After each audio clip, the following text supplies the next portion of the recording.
You see me a couple of Yana Madi Balama, Dinam Wanyamu, Yani Gabaka Lata, Yakona Copla, Haga Lalu, Dina Chanyoku, Dina Yani Sobu, Yocho Quacopola, Yenso Quacopola, Dina Chiguani, Sinaniga Uno, Unabua Majian, Agaga Lazaremi.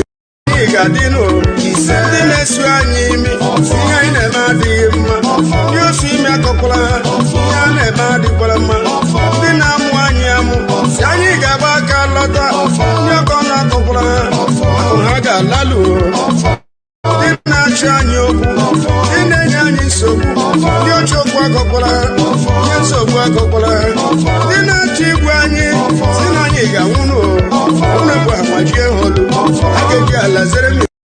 Gadino, Dina Swani, Sina Madima, you see me a couple of Yana Madi Palama, Dina Wanyamu, Yani Gabaka Lata, Yakona Copla, Haga Lalu, Dina Chanyoku, Dina Yani Sobu, Yocho Quacopola, Yenso Quacopola, Dina Chiguani, Sinaniga Uno, Unabua Majian, Agaga Lazaremi.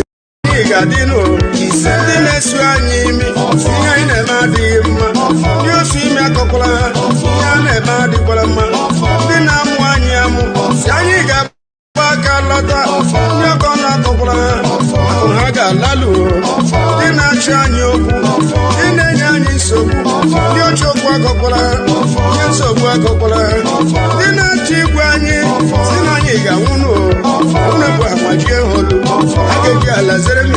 Gadino, Dina Swani, Sina Madima, you see me a couple of Yana Madi Palama, Dina Wanyamu, Yani Gabaka Lata.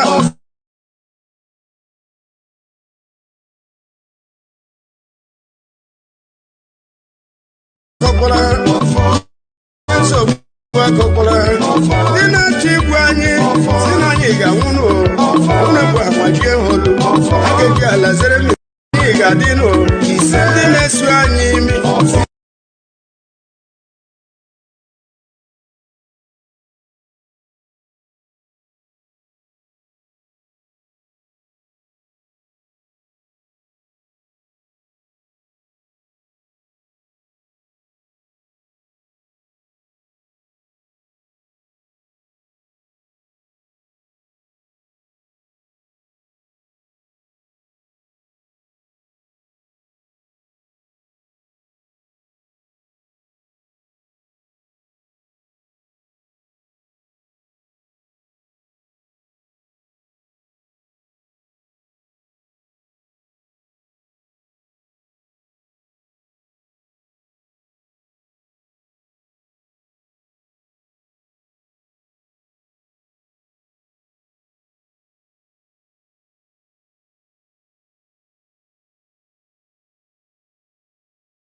As I welcome you, please welcome others. It's very, very important, please.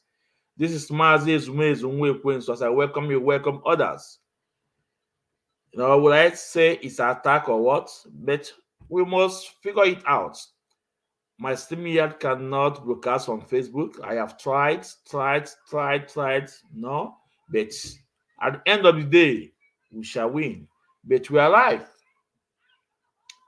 at YouTube and Twitter. We are live there. So today's program will be on Mazi Dibia. We must listen to the great teaching from Mazi Dibia. I call him a professor in Igbo traditionalist. No, Omar Ama, he's a professor. So we give it up to Mazi Dibia. So let's listen to his teaching tonight. It's very important, please. Please, as you come in, if you can share this program to Facebook, it will be nice. But let's listen to Mazi Dibia teaching tonight. It's very important. Thank you. You are welcome. I love you, Daddy. Yeah, I found the line. You're making program.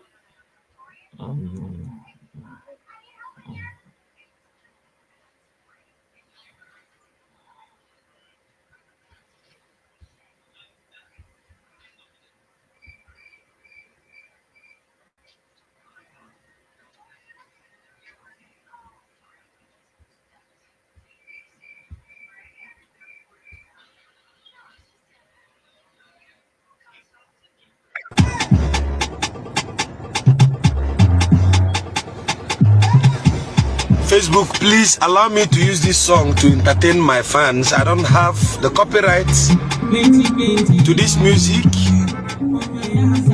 Please permit me to use this music to entertain my fans.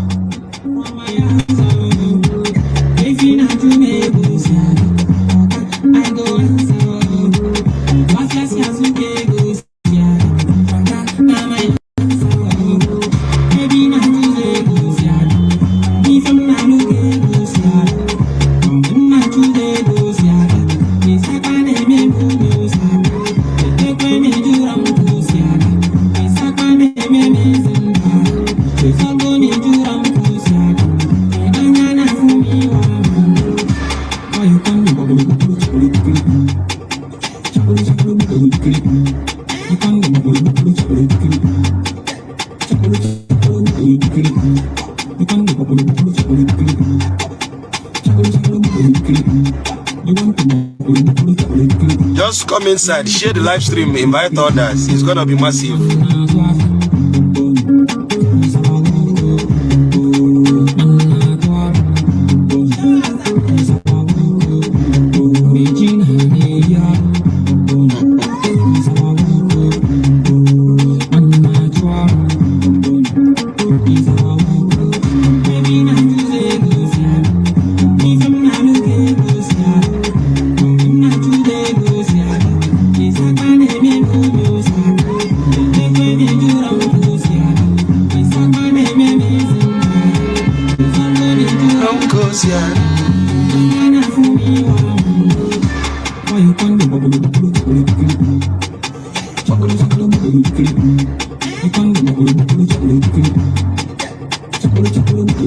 Invite everybody to the live stream. It's gonna be shocking.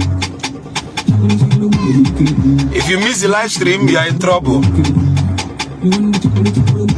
Kiru kajuku bokaka. Chuku ya bugido kaka lombo sinine baby. The musical interlude is just to welcome people. So ekene mundi igbo na-ege m ntị. Onwe ka o si dị. Ọ dịrị easy. Mana mama mbido ozi ọma mama akpọpụrụ ọba. Nọ na nke Denibi ga ịnọ tata. Ka anyị obela ala.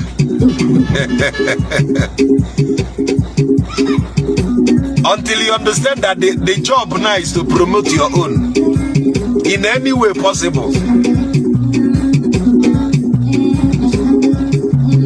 Something is wrong about our race. Elalo lebule bwe. Jai.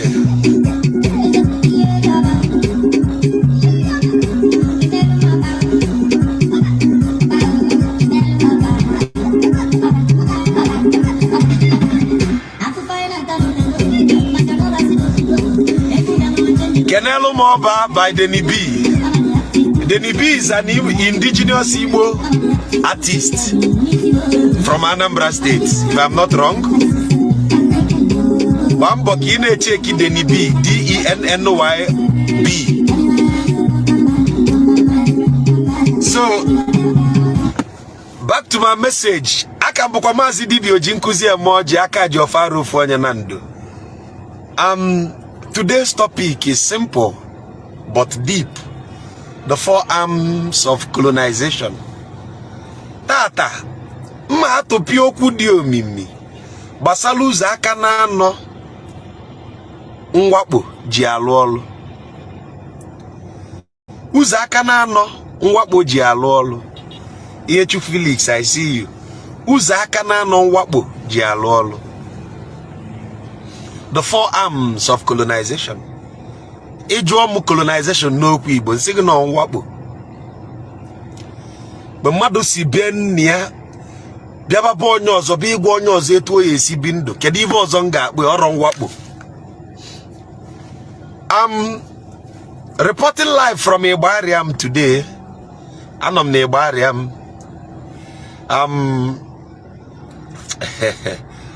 Ọ ga-adị egwu ma ị geche nkuzi nwa tata.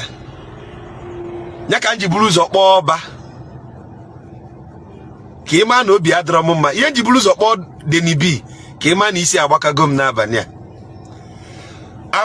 There are four arms of colonization. One is the school. Two,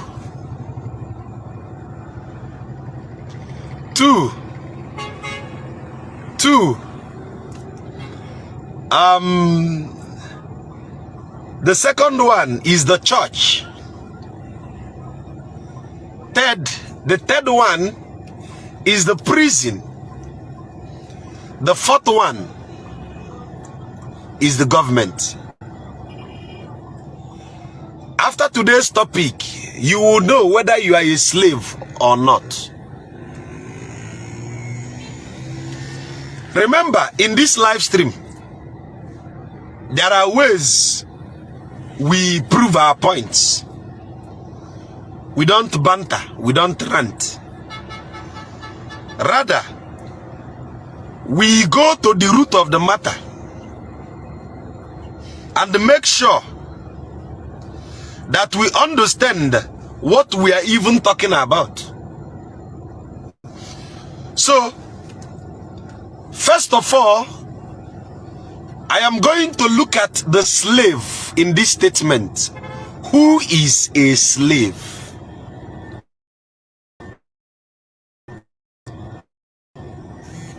Because anybody that is colonized is subject to somebody. There are four arms of colonization, four umbrellas of colonization, four departments of colonization, four departments of slavery. Number one is the school. In the school, you are only educated, you are not knowledgeable. I'm not live on TikTok because I'm answering calls from this phone. So I wouldn't go live, and I lost one of my phones, so I wouldn't be able to go live on TikTok. Now, there are four arms of colonization. Number one, the school. Number two, the church. Number three, the prison. Number four, the government. Now, it may sound weird in your ear, but if you give it a listening ear, it will make sense. In the first arm of colonization, the target factor is the kids, the children. When you hear the statement in the Bible, train up a child in the way he should go, and when he is old, he will not depart from it. Proverbs 22 verse 6. They are referring to the school. The school is that department of slavery that configures you to be whom they want you to become. The school is that hotspot where perpetual slaves are nurtured to break them, to infuse conformity into them so that they will conform forever.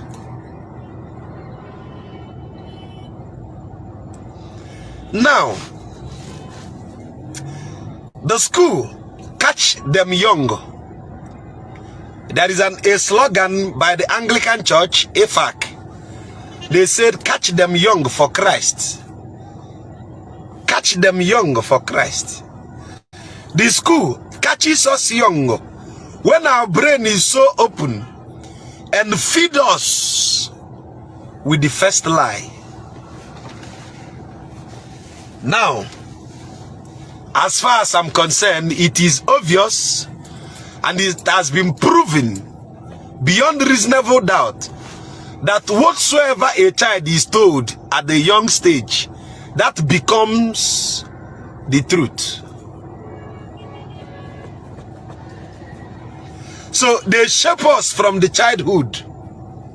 Sunday school, they breed us in their ground. They nurture us to conform to the perpetual slavery. Anglican Children Ministry, thank you. Now, the school is the first place you were told that your father is in heaven.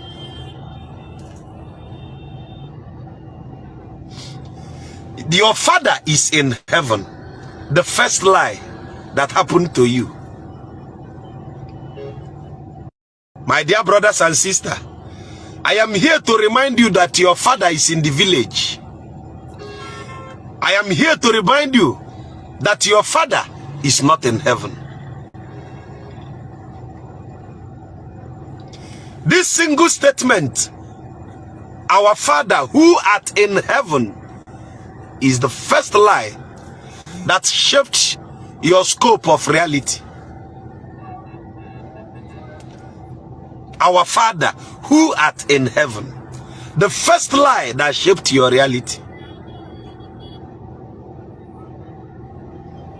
Now, when a man who is struggling to provide for the family, doing everything within his capacity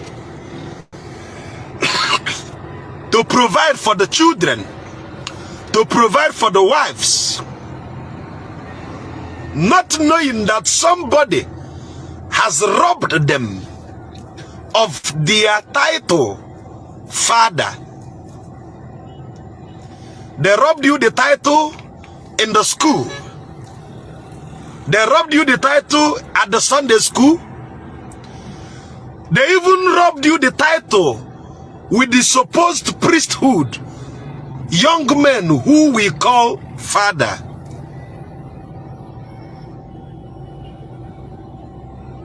Your father is not in heaven.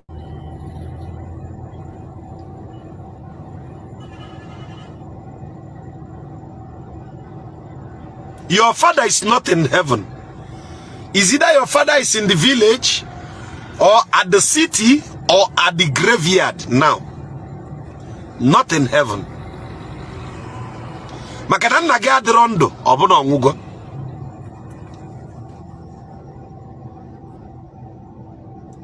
Your father who art in heaven, the first lie told to you. And this very lie has shaped your reality, has eroded you critical thinking. Ona pugoga akolo na ogugu isi. Na nke bi n'enigwe, nna m ebiro n'enigwe. Nna m ebiro n'enigwe. Nna m nọ na nando. Kedu ebe nna gị nọ?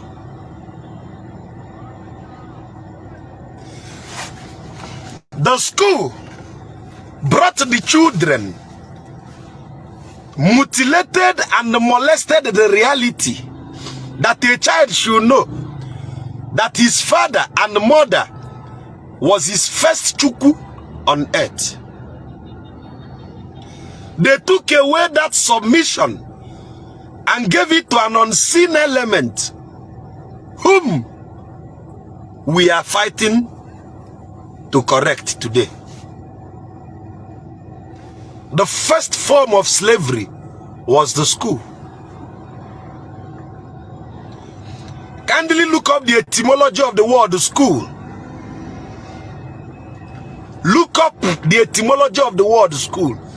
The etymology of the word school will tell you that the word school means a nursery. A nursery. A nursery meaning a breeding ground. A nursery. A breeding ground. Oyambolo na ayambolo nwele ebe ọ dị akụwa akụkọ ubi. Ụlọ akwụkwọ bụ ebe eji wee mee ka ndị oru ya atọ atọ wee dị. Ndị oru ya atọ atọ, oru ebighị ebi.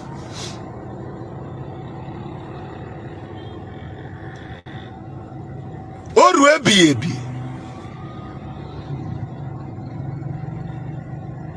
Oru ebighị ebi.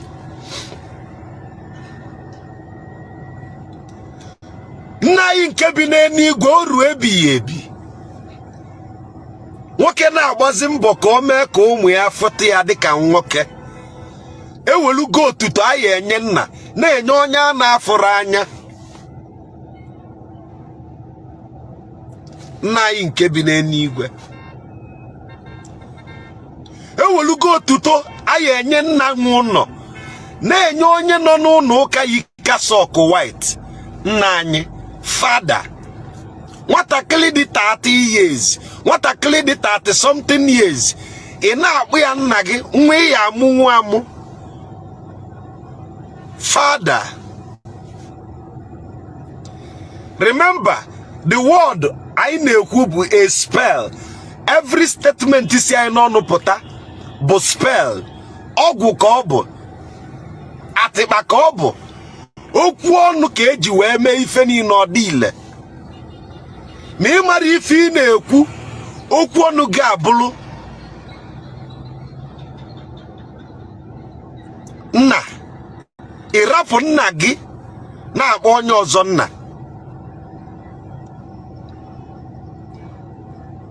Ọtụtụ n'ime anyị na-akpọ ndị isi ụka nna. Ọtụtụ n'ime anyị na-akpọ ụkọchukwu nna. Mana nna kwesịrị ịbụ nna, ada akpọ ya nna.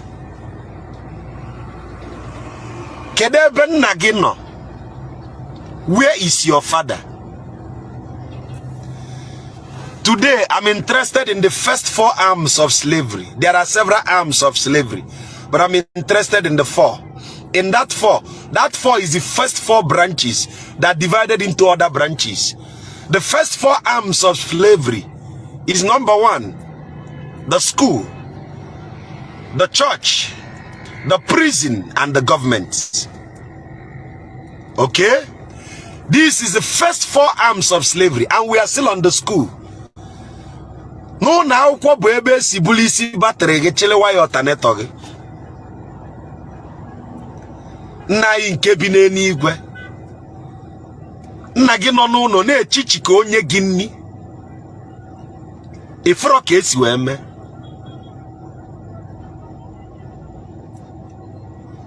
Ifro ka isi sọpụrụ nna gị nke ị na-afụ anya. Ebulu nsọpụrụ bujela onye anyị na-afụrụ anya. Nna anyị nke nọ n'eluigwe. Ọtụtụ n'ime anyị ka nwelu ife na-eme na ndụ anyị kịta. Ọtụtụ n'ime anyị na-ama jijiji n'iru ụkọchukwu, n'iru dibịa, n'iru onye amụma, n'iru onye nchụaja. Mana ofu nsọpụrụ gbọlụgbụlụ oyele ide ama jijiji n'iru di gị, n'iru nna mụrụ gị. Anyị bụ ụmụ iru abụọ, hypocrites.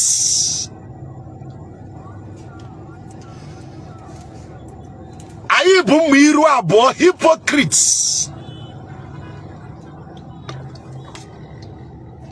Ifu ụkọchukwu na eme nna anyị. Ifu dibịa nna anyị. Ifu onye amụma gị nna anyị. Mana nna gị mụrụ gị tụrụ ime gị enwere nsọpụrụ nna ị na-enye. N'ihi na unu na-ahụ ihe efu n'anya ma na-achọkwa okwu ụgha. Abụ ọma isi nke na amaokwu nke 2 na 3.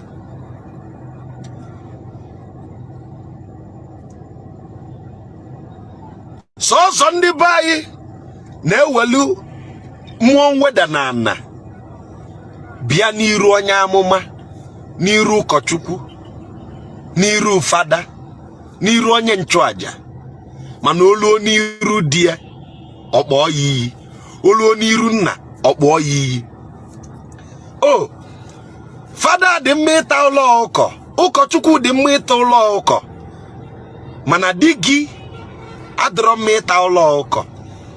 A na-esekpu a na-agwa fada okwu, a na-esekpu a na-agwa ụkọchukwu okwu, a na-esekpu a na-agwa onye nchụaja okwu, ma di gị kwụrụ ụgwọ akwụkwọ, kwụrụ ụgwọ mee ego n'isi gị, na-azụ gị nni, etoluru ife ihe esekpu a na wee sọpụrụ. Ọgbọ abụ ọgbọ na-ada afụ eziokwu kwelu na ya, ọgbọ ife ọjọọ bara ụba n'imefa.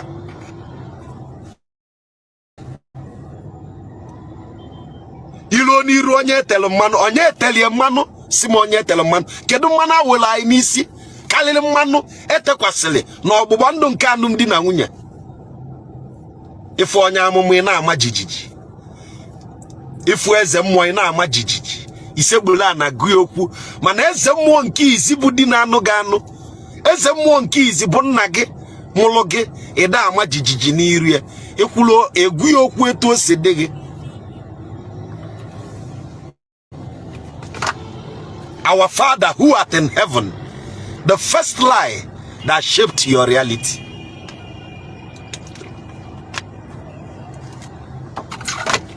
Kereben Nagino is a general question. Where is your father? Is your father alive? If your father is alive, be thankful. Because if your father is not alive, he marrow. Our Father who art in heaven, the first lie that shaped our reality. Gone are the days I knew di bugu. Gone are the days I knew di bugu. How many women echichi ane choke ewanyi odo echi di bugu. Ongle na azazi adika afa. Oh makasi atologo no maze. Our Father who art in heaven. Digo bugu gi digi na yocha ni runde nyigi meri wo. Digi na ebute ya toko n'iru maka na agwago na nna gị bi n'eluigwe. Ilofuzie na nna ị na-afụ anya bụ nna mụtara gị ọnwụọ ọnọcha n'ụwa na ọ bụrụ ndị ichie ndị aka akwụ.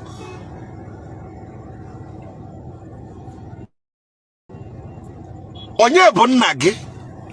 The first lie that shaped your reality. Our Father who art in heaven. The school is the first department of slavery. Their principal target is to configure the children. It's a program. Educated idiots. Oh yeah, educated idiots. That is why you see people who are so educated yet they are not knowledgeable. The disparity is clear. One might be educated, yet zero knowledge. For knowledge is not a function of books. You are educated, that is academics. What of scholarship?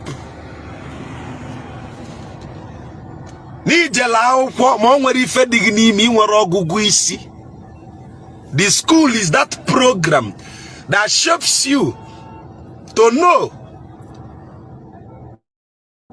to believe, but not know. A school is a breeding ground where understanding is infused without inner standing.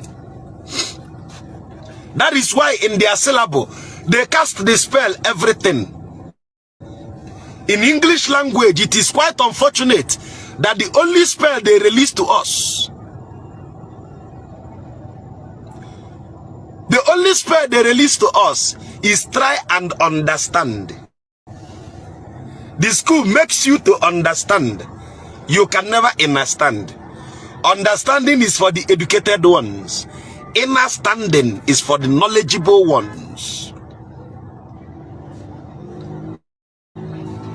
The first department of colonization, the first chapter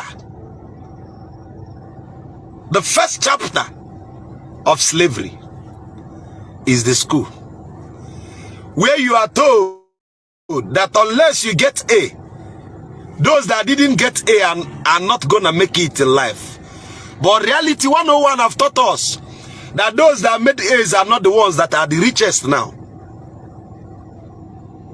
Reality 101. Onye bụ nna gị? Who is your father? The question is dual consciousness. Onye bụ nne gị? Nne gị ọ nọ n'eluigwe? Nne gị anọrọ n'eluigwe? Nege bu nwanyi ni ibulu gi n'afọ. Who is thy father? Your parents who took it upon themselves to provide for you. They toil day in, day out to provide for you. These people are thy father. Kyo ED. Our Father who art in heaven, the first lie given to you in the school. I don't want the teaching to go fast, so it will not be hard for you to revisit it. The second lie given unto you, the second department of colonization and colonialism, is the church. Etymologically, the word church is from the root word kuriakon, which means the Lord's house. We investigated the word Lord and we discovered that the word Lord means slave master. Substitute equation 2 into equation 1. It means that kuriakon means slave master's house.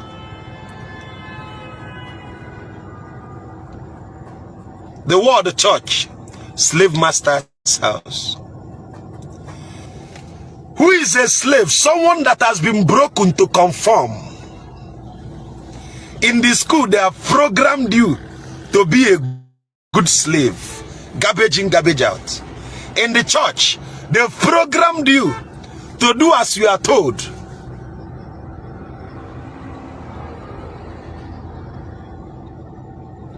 Do you understand? The programming is working on everybody.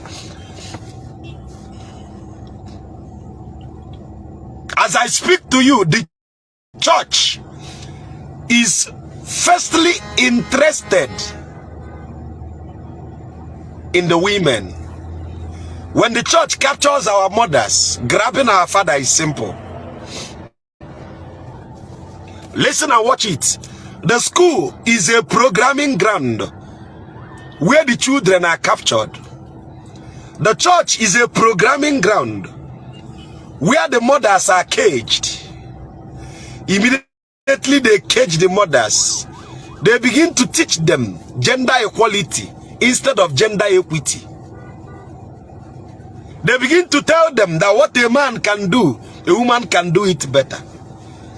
They begin to sweet talk us to that which is against our indigenous core values. They begin to teach us one man, one wife. They begin to tell us that which is not indigenous to our pantheons. They begin to withdraw you from your social groups, your age grade, your family meeting. They begin to tell you that these people will poison you and kill you. They will begin to give you quotations like, do not make alliance with idol worshippers. Your village meeting is now idol worship. Your age grade is idol worship. They begin to separate you from peer-to-peer relationship that existed before the advent of the church. They begin to give you to sow discord with fake prophecies. They begin to divide and conquer to make sure that the bond of family is taken away from us. The church, the second breeding ground, who is more interested in capturing the women, because once you capture the wife, the husband is gone.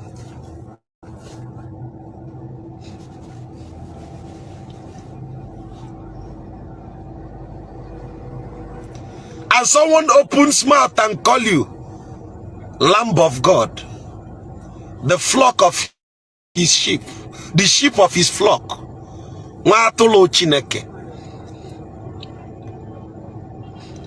The most stupidest of all animal, of all ruminant animal, is the sheep.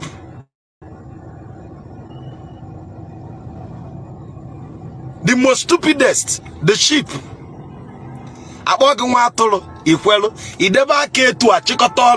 When you bind your hand together, is a sign of submission. I submit my will. Use it the way you want it. Abogi phone na enwel age grade meeting na ndị ọgbọ gị na-atụ alụ. Isi no ọgbakọ ndị mmehie. Ikwu otu onye asan 1. Onye ihe na-agara m ka ọ maka mmadụ ahụ bụ nke na-ejeghị ije na ndụmọdụ ndị na-emebi iwu, nke na-anọkwa n'ọnọdụ ndị na-akwa emo, kama na ọ bụ na iwu Jehova ka ihe ụtọ ya dị. Atụlụ ka ị bụ. If the school has conformed the children to be a conformist. The church drew our mother closer and took them away. And someone will willingly give out his first son and said, you are giving it unto the Lord. Your first son. Your first son. Your first son.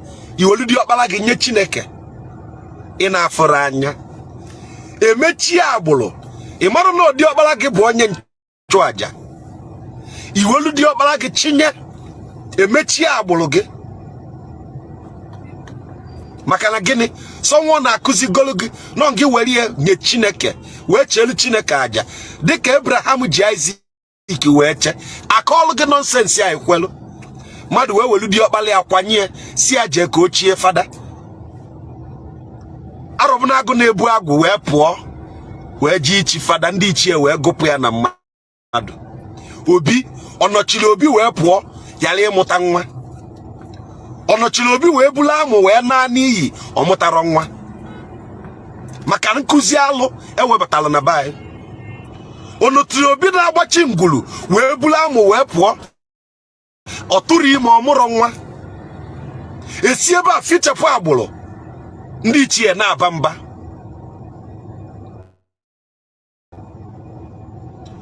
Onochiri obi bụ onochiri ngugu wee pụọ.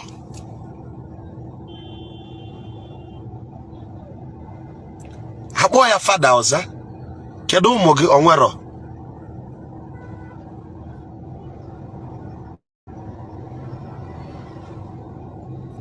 Fada ọza. Kedu nwa gị onwero? Onochiri obi wee bula amụ na-akpaghalị mana ejiri atụ ime kata ma ọ ya pụta ife akwụ ụgwọ sisi wepụ ya. Ihe alụ wee na-amụ nwa na bai. Mmadụ wee si ebe o si. Ị marụ na ọdị ọbara gị bụ onye isi nchụaja ya nọchite anya gị. Mmadụ si ebe o si sichala gasị dị ọkpala niile wee pụọ. Onochiri obi wee bulu wee tipie obi. Ọ ndị nke agbụrụ kịta na-amụzi nwa na ụbọchị buru ugbo. N'ụbọchị buru ugbo na fada ekwe amụ nwa. Ị na-achọ ebe ọnwụ ike si bata n'ezinụlọ. Ị mara na maka onochiri obi onye ni ya nọdolu ndị ichie ebulugo isi batrị ya chịlewa ya ọtanet ya.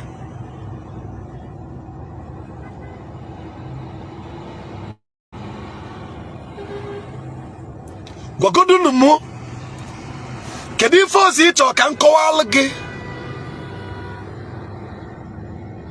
What else do you want me to explain to you? The school have succeeded in programming the children to become very perfect conformists.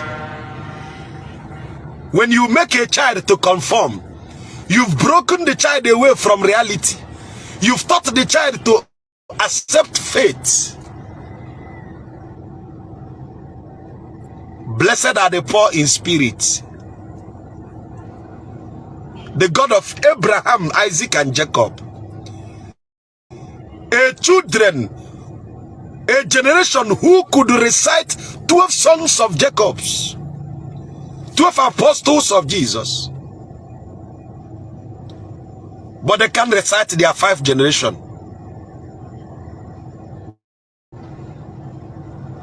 Hello, Melo.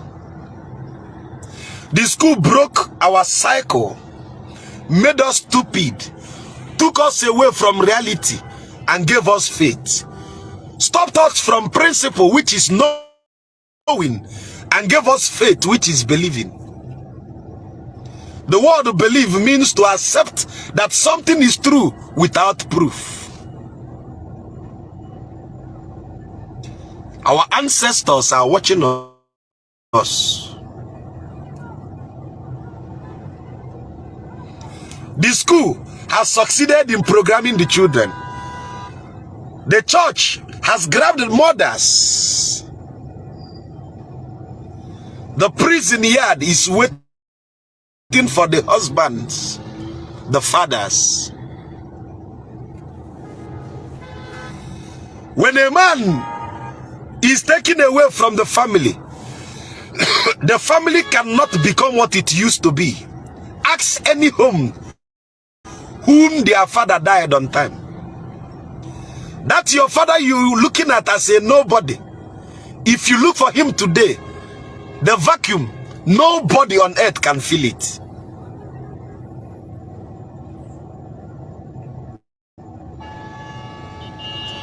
That's your father you think is a nobody.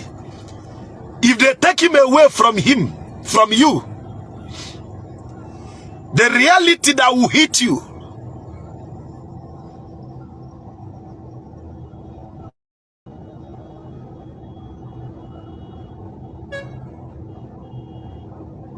the prison is taking away the fathers. The prison is taking away the fathers.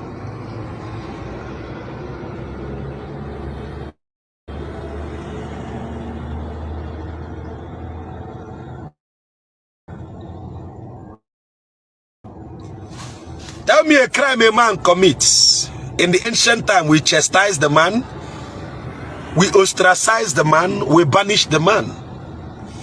Banish the man alongside the family. He will learn from his mistakes and teach his children never to live this same life, or else they will be banished. But now the system takes away the fathers, separates the principles of fatherhood from the children. And that is why we raise children who don't understand the duality consciousness. When a child is raised before the eyes of his father and mother, the child cannot become a lesbian or homosexual. Because the child will understand the intricacies and permutation of having both parents. They separate the fathers from the children so that the fathers cannot bring in the duality consciousness needed. No matter how good a woman is, you cannot train a male child. No matter how good a man is, you cannot train a female child. That is why there is need for union. You will see a mother shouting at the boy child. The father just comes in, only gaze at the son. The son conforms. That is macho. There is a superior factor in the man triggered against the male child. Once you look at him, he see Kenga will speak to the little boy.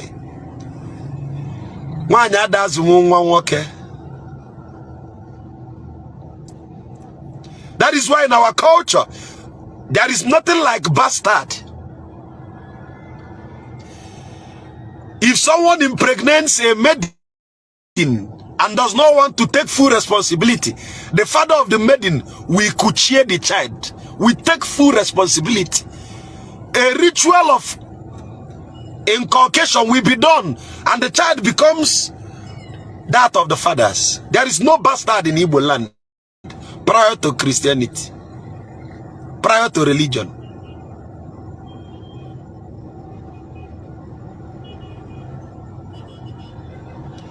Etuti ime mkpuke nna ga ekuchie nwa ma omenala na emelie eweli kwachi obi owelu nna gị melu nna na-aza afa nna nna gị atụnye ya na obi konye ya ama. Enwere ife dị ka nwa na-enwero nne na nna. So that no child will grow without that dual consciousness. Who is your father? And for you that is raised by a single parent, your mother is lying to you that your father was a wicked man. My brother, if you are up to 18 years, stand up and go and look for your father. The storyline you may hear from your father might be different from what your mother told you. O ye sons, look for thy father. O ye daughters, look for thy father. Look for thy mother.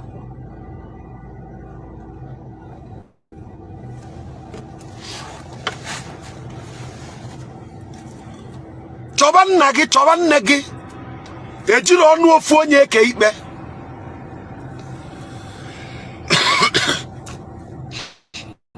Oh, your father was a wicked man. He left us. Yes. Let me see him. Confront your reality. Dad, why did you leave us? When you hear his own side of the story, you will be shocked. Sometimes women are good at doctoring stories. This is not a stereotype, it's a reality.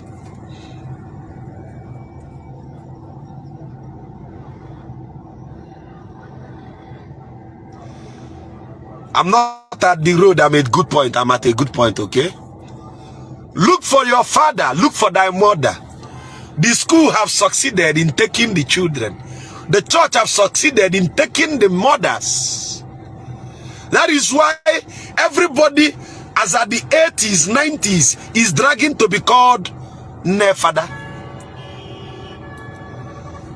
Mothers giving out their firstborn sons wholeheartedly, not knowing that this is their Ikenga that they are giving out. Push them into the seminary, let them become priests. And that is why sodomy is a peak at this point.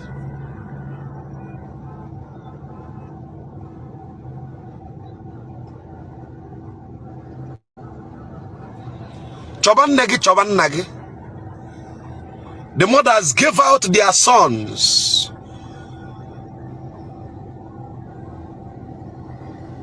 Gave out their daughters into the sisterhood. If you remember very correctly in the story of your Bible, when Jehoshaphat came back from the war and the daughter was the first to greet him, the man was crying because the lady will no longer give birth. Your Bible said every year, maidens of her age will go to the mountain to cry for her. Why? Because her posterity has been cut off because of celibacy.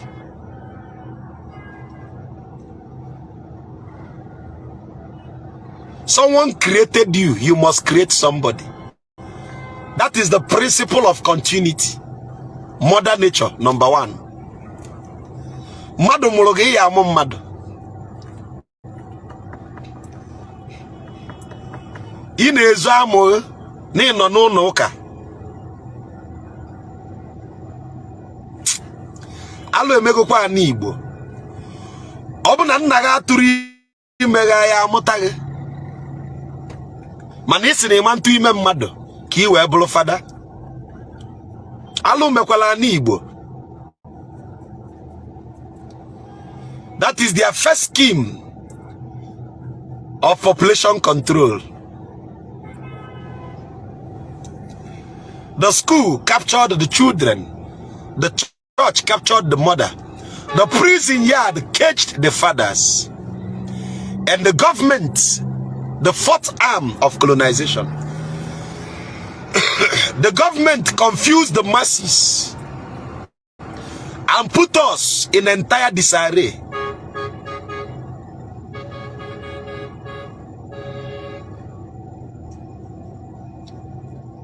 The government, who are the governments? The governments are the one at the climax of the Ponzi scheme.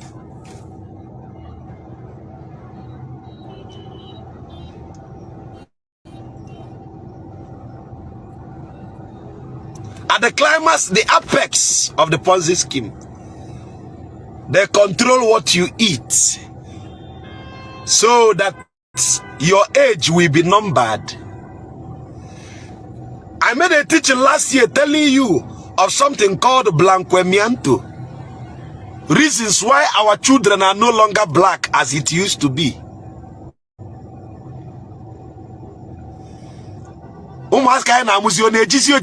Before. Every newborn child today is always light-skinned. Why? Glutathione, vitamin C, glutathione, glutamate. You consume it every day.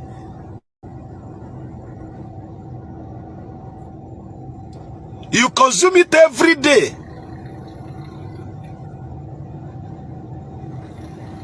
You consume it every day.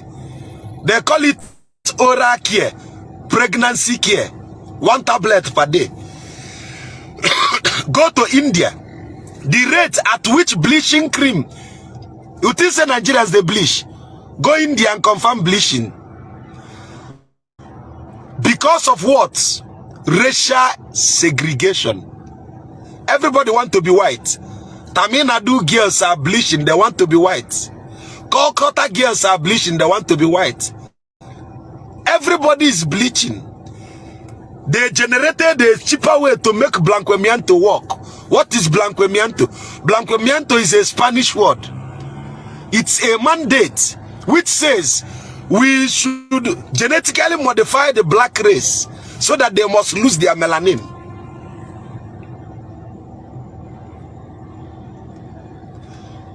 Check your cream. Every cream you are buying today, glutathione.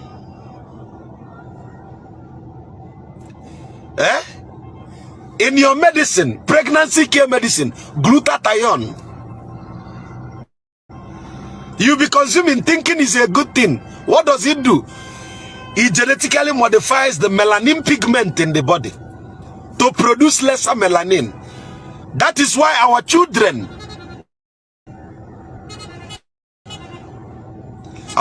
is no longer dark. Don't you know the darker you are, the more healthier you are? That is when you begin to understand what was written in Revelation 12 and 13. The symbol of the beast, the 666. 6 proton, 6 neutron and 6 electron. The organic symbol of the melanin, that which makes you black.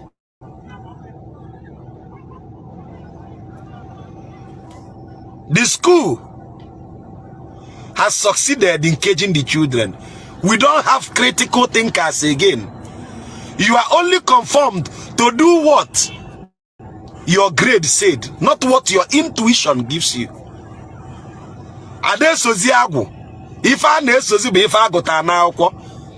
Everybody is rushing to study nursing because of nursing license they give money.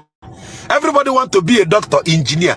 What of those who their agbo is different?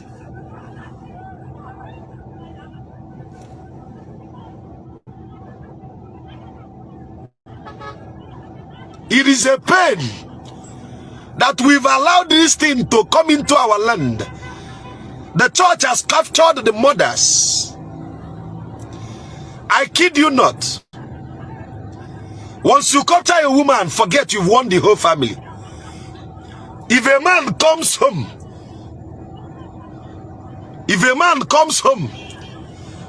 and demands for pleasure, the woman will tell the man, if you want me to conform, follow me to service. The woman have no option than to use what she have to condition the man. Because give me such condition.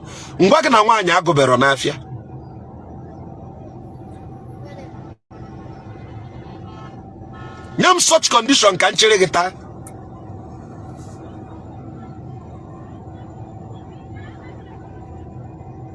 Once you capture the mother, forget the whole persons are captured.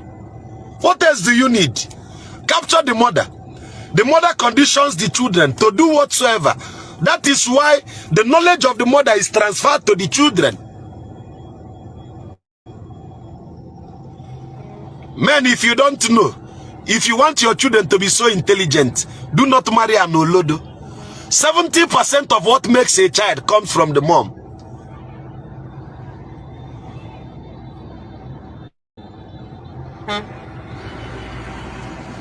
Ibia ka ichiri ata ogwa gị na ihe esi ebia unu ụka echi inwekwa na option utu nkenyi jide nwoke na esuzu isori eje akwa agha aka n'isi ana agụrụ gị bata onye nwe ịbata meghe ọnụ ụzọ nke n'igwe ịbanye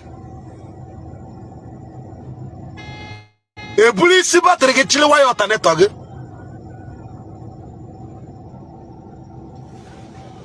In this generation, we have half-baked girls are becoming mothers. What is the way forward? The Igbo language is about to experience the most deteriorating section on earth.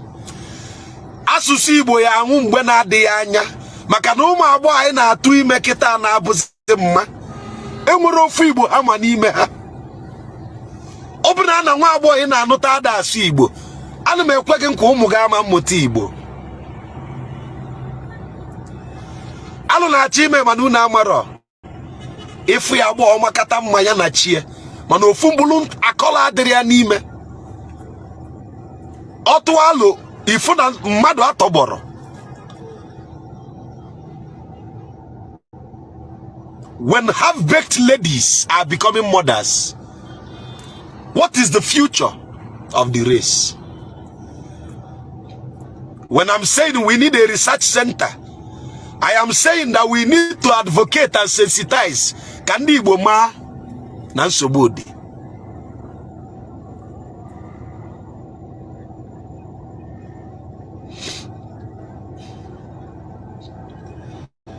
Ọ bụ na a na-enyi gị nwaanyị ada anụ Igbo, ana m ekwe gị nkwa ụmụ gị ama mmụta Igbo. Ana m ekwe gị nkwa na-apụrụ oge na ọ bụ na a na-enyi gị nwaanyị ịchọla ịnụ ada anụ Igbo, ọ da asụ nwa Igbo. Ọ bụrụ onye ya abụ gị na na-ekwu okwu Igbo na-atọ ya ụtọ, ekwe gị nkwa na mgbe na-adịrị anya ụmụaka gị niile ya na-asụ oyibo.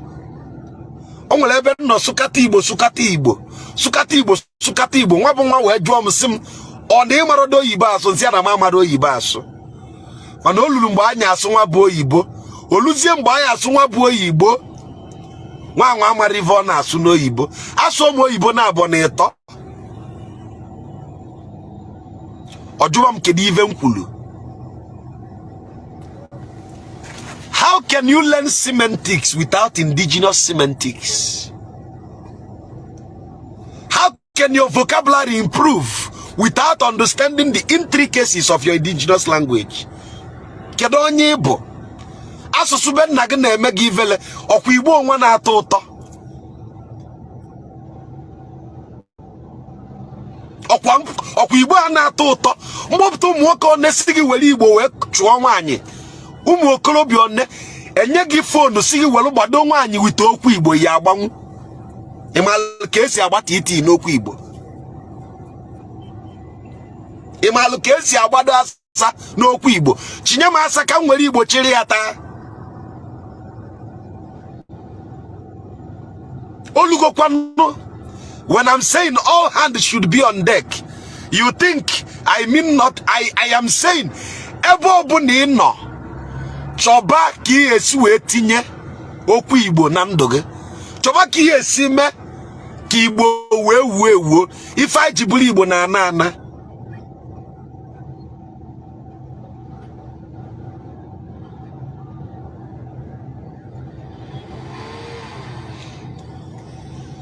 I called one of my sisters today and I told her, they are in Germany. I told her, I have a word for you today that will lift your spirit. And it's an Igbo word. I mean what I'm saying. I told her, from today henceforth, your name shall be called Ifenkili. Your name shall be called Ifenkili. She asked me, what does Ifenkili mean? I said the English word synonymous to Ifenkili is Cynosure, Cynosure. When you are the center of attraction, the focal point, you become the Sinojo. Ifenkili. Onekata manye to asem uncle. I never knew that our name na to tetwa. See, tell your friends that your new name is Ifenkili. Own it with pride. And if they ask you, give them something that will serve like a transliteration in the English parlance. Sinojo, you are the center of attraction. Okugochi gulianegu, nwa bi Ifenkili. Okuya kanji poso woman crush mtata. Eze nwa Ifenkili. Negodu nwa. Kedu ka ihe esigbo nkịta asụsụ Igbo na-anwụ anwụ? Okwu Igbo na-anwụzi anwụ. Kedu ụda afọ ị na-aba nwa gị? Wisdom. Wisdom, faith, endurance, prosper. If Obuafa. Don't you know that a name must be a noun, not an adjective? Abo mada afa ya bula afa. Abazina mada atomato. Atomato abura afa. Onwere ife na akpọ n'Igbo mkpa afa. Mkpa afa, noun. Not adjective, maọbụ ngwado. You are giving your children adjective as names.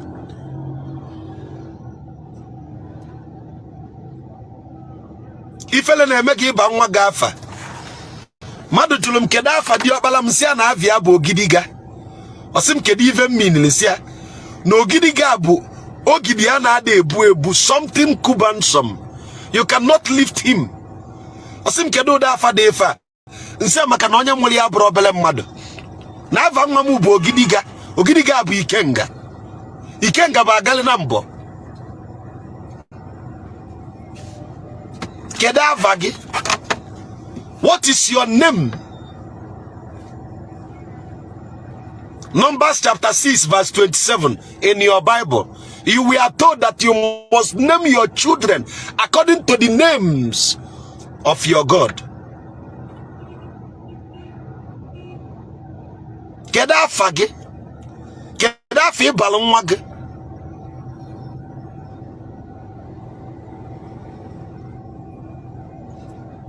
I told you people, names like Ebela Amaka and Oka Amaka was not indigenous to us. If any now after Belaba. Yes, Ogidiga, and I own it with pride. The name was given to me at birth. I transferred it to my son. One of my ancient names that I don't expose is Ogidiga. Oh, if Sibike, Onobra Bolum da Faman if Slikenandum. What is your name? Your name is a spell upon you.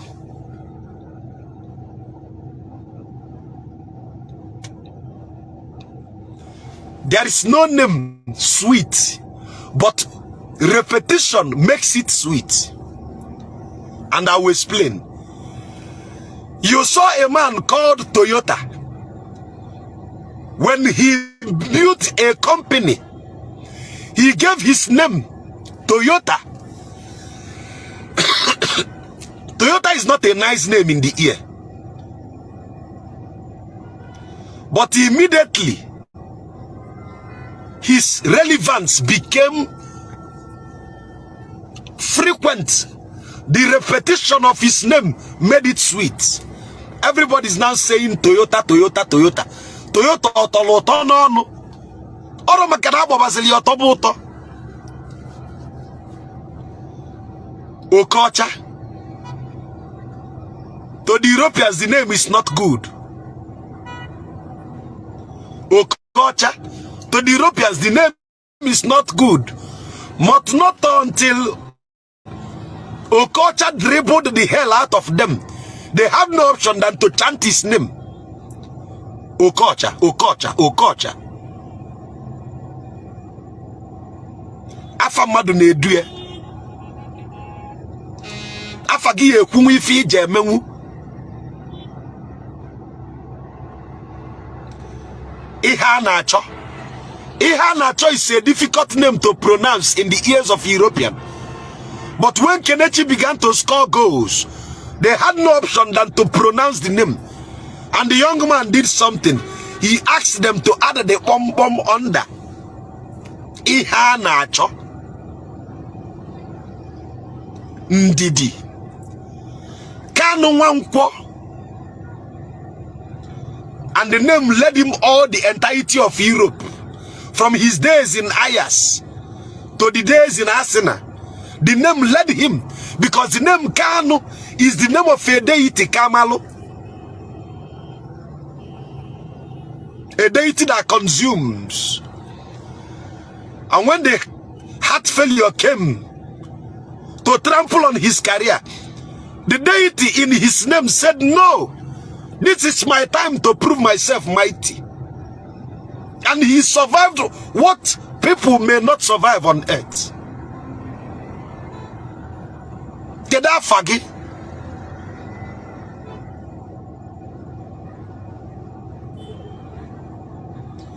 That is why I tell Nigeria, you don't know people.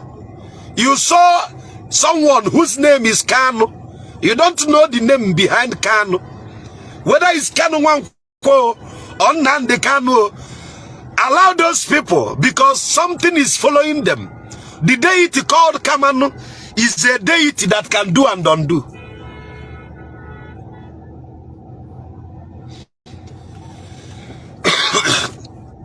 Go and ask people who knows Kamanu. A deity synonymous to Ekwensu, Kamanu. The fear of his name is why people don't call it Kamanu. That's why they call it Kanu or Kalu. What is your name? The school has configured the children. The church has configured the mothers. The prison has caged and taken away the father so that these families will be destabilized. The government has destroyed the masses. The banking system is part of the government. Politics is part of the government. Capitalism, socialism, democracy, a place whereby people will say what they want. Majority will say what they want. They will say the majority are stupid. They will infuse the wishes of the minority. A country with about 200 and something million citizens says they don't want LGBTQ. They said no, we must infuse it on you people. That is democracy. Demonstration of grace at its peak. And after this topic, if you delete my page, we'll come back again with a fresh page and continue the message, because woe betide you for enforcing us on something we don't want.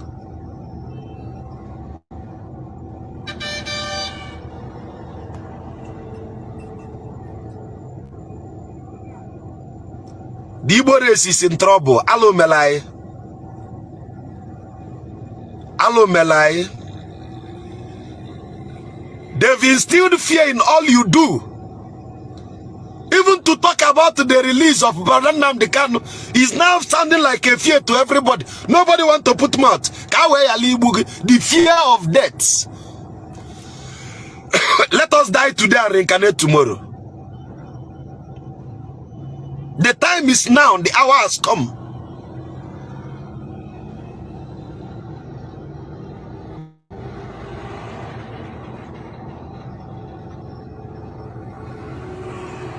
Who has bewitched you? Tell me a race who are so comfortable in their plague. Mark today's date. A new policy is coming. The Naira mutilation policy is part of the bigger policy. Write it down. A new policy will come, including the Igbo men that are so rich and the one that are so poor. This new policy will hit you hard. That is when you understand the principles of Igwebike. Everybody's hands need to be on deck. Your individual gains will not help you. alụ ya emunu na mgbe na-adịrị anya mba na-achọrọ ịma onye fa bụ mba na-achọrọ ịgba mbọ ka esi onwe ha n'ọkụ ebulugokwu isi batrị anyị chịrị waya ọtanetọ anyị ịnọsi nwa Chukwuma na-ala ụgbọala ịnọsi nwa Chukwuma na-ala ụgbọala Igbo billionaires anyị nyabụ ịnọsi na alụọ ya eme Igbo millionaires. When I saw a vehicle today made by Innocent, the vehicle overtook me. The name of that vehicle is Ikenga. I saw the vehicle, tears flew from my eyes. I told myself, this motor should fit me. I wish I could speak to Innocent direct and tell him that this very car should be upgraded to have this or this, because the name Ikenga should not be a child's play. The name Ikenga should be reserved for SUV, something that is very threatening. Maka ni Ikenga abrongongo mazi.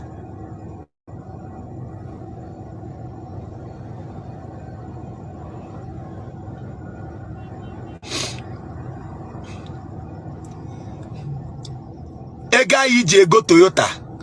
Ka anyị tụkọla ego anya Innocent ka o bunye ba anyị moto. Ọ bụ n'obodo a na-achọ ezi ihe, kedu ihe mee na amalụ Nkalago cement ka ifo ka Nkalago steel ka Innocent fu igwe o ji alụ ụgbọ. Nye Nkalago steel ka ọ kpụọla anyị moto. Ka ndị ntorobịa nwee ọrụ, electrical engineers, mechanical engineers, yet no job.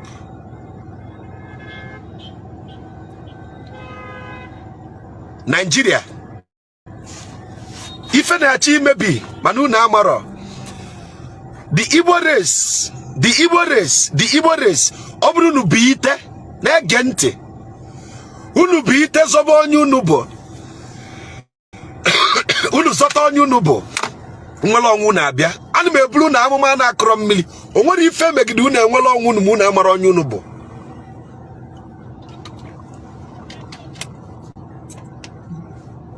No freedom until emancipation. Iya magodo onye Igbo. Ịmala ihe na-anachikwute. Onye ka Igbo? Kedu onye Igbo? Ori etu aka ofu ndị ji si na isi Israel bịa. Whatsoever that was done in the days of ignorance is pardonable.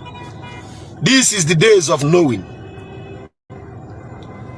We will upturn every lies.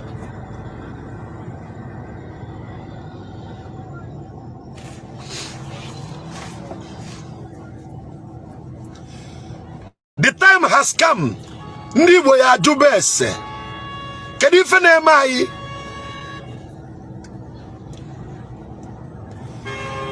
Ebulu ozu onye ọzọ n'isi, ọ dịka ebu ukwu nkụ. Ịkpọ ọbaghị mkpọkọrọ. There should not be any parts. There should not be any blogger in Igbo land today that shouldn't be talking about Nnamdi Kanu's case. Why? Because one shame is everybody's shame. You may think Nobasaroge, but small, the new policy go touch you.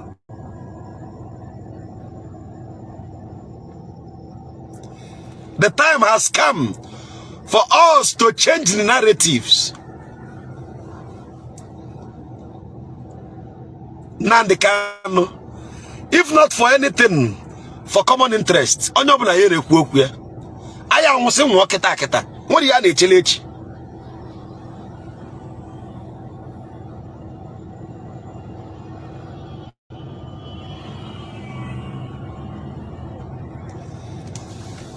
Oke egwu ka iji si na ya nwezi nwoke bụ nwoke. Oke egwu eyiga ya ụjọ, ọnwụ na-atụzi gị egwu. Ọnwụ ka eji eyi gị egwu. Ọnwụ ịmakwa na ịka ya anwụ. Fela kwuru okwu sị gị, if you die, if you talk, you die. If you no talk, you go stay die. So let us talk and die. mmadụ sayọnụ gwa gị ga-ekwupụtakwa n'okwu ya ikwelu.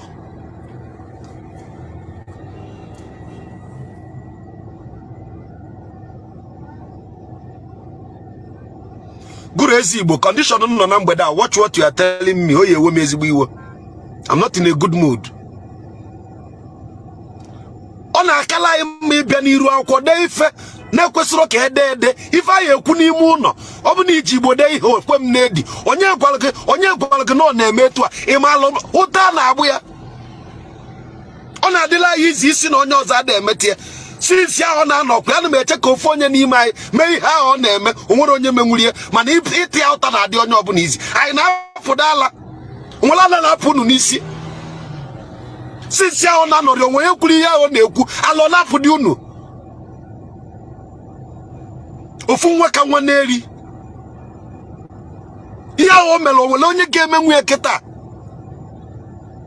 ka nwere ala na-apụ unu n'isi. Oyi dị ya n'iru akwụkwọ ka ime mmadụ akaja n'iru akwụkwọ na-asụ onye ọzọ wetala. Ọnwụ ụta ya atị ya ịta ya. Ị na-anụ nchọ ịbalị ya mbamba ya na-asụ Igbo kwuo n'utu dị mma. Ana m alaiki ụda okwu a, ọ na-ewe m iwe ma mfụ ya. Sọtụ ife anyị na-alụ bụ ikwutọ nke anyị. Mmadụ akpọ na ibi iyi, onye ọbụla na-ekwu okwu anyị kwuo n'uche dị mma. Ekwuru m ya ka anyị wee kpọba iyi, achọrọ mmadụ ịkpọ mmadụ iyi na okenye ka anyị bụ. Kedu ife imegolu onye ọbụla ya etinye aka n'ọlụ ugo ebego na mgbagbu?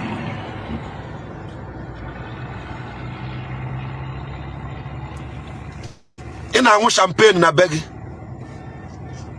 Ị na-aṅụ champagne na be gị. Ị na-aṅụ champagne na be gị. Iche na ọdịgo mma. Polisi ya na-abịa. Dee amụma ya dee nwere polisi na-abịa. Ma oke na ngwere ya nọ n'ọsọ.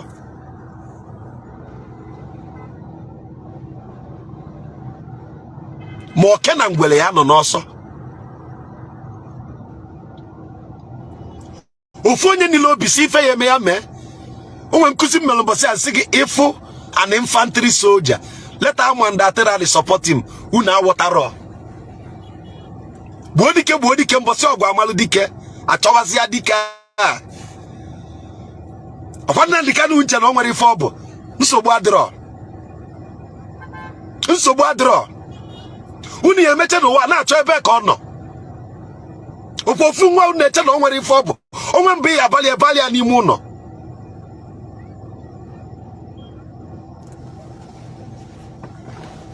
Ọ igbo ọnwụ n'ọtọ n'ama. Kedu ife na-emedu unu ife nke a?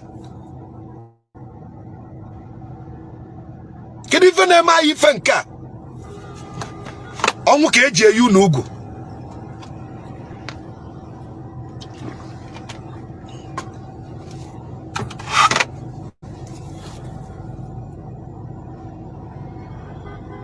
Ọnwụ ka eji eyi unu egwu. Nke bụ ọnwụ na-abịa. Na-ekwu ụmụnna anyị ndị ọzọ. Mgbe Sunday Igbo o melụ nke kedu ka o si mee? Fasi na azụzụ ọtị ya. Oluo na nke anyị onye ọbụla na-azụ odogwu na-akpịa, odogwu na o nwere ife ichi, odogwu na-enwere ife ọchị. Ofu polisi ego gị niile ada. Mụ gwara gị ka ọ bụla ama mbụrụ gị tata. Polisi na-abịa ma oke na ngwere ya nọ n'ọsọ. Obodo a ndị agbachaghị ha ga-eme unu. Ndị nwụrụ anwụ na-aga ije ide afọ ife na-eme. Mmadụ edechego dị atụmatụ. Go and study, if not that Wikipedia have deleted it. Jee go Abuja Accord 1985. Abuja Accord 1985.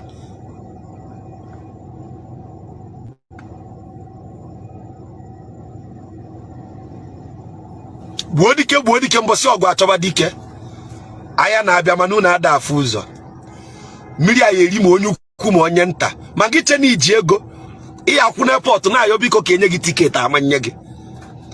Ma gị si na ịbụrụ onye Igbo na ịbụ onye ịka.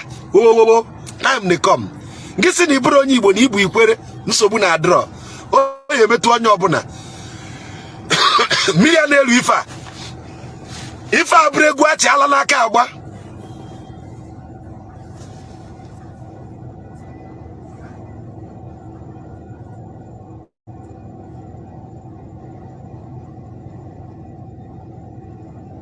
The time has come. The time has come. Imalukwa ki isi mwel. Ima ki isi kwado kwa. Obivu nneche na onwere ife obu unu ya afọ ya. Ebe megide mmadụ ife anyị bụ afọ na nna. Kedu onye bụ? Who are you? Who do you think you are?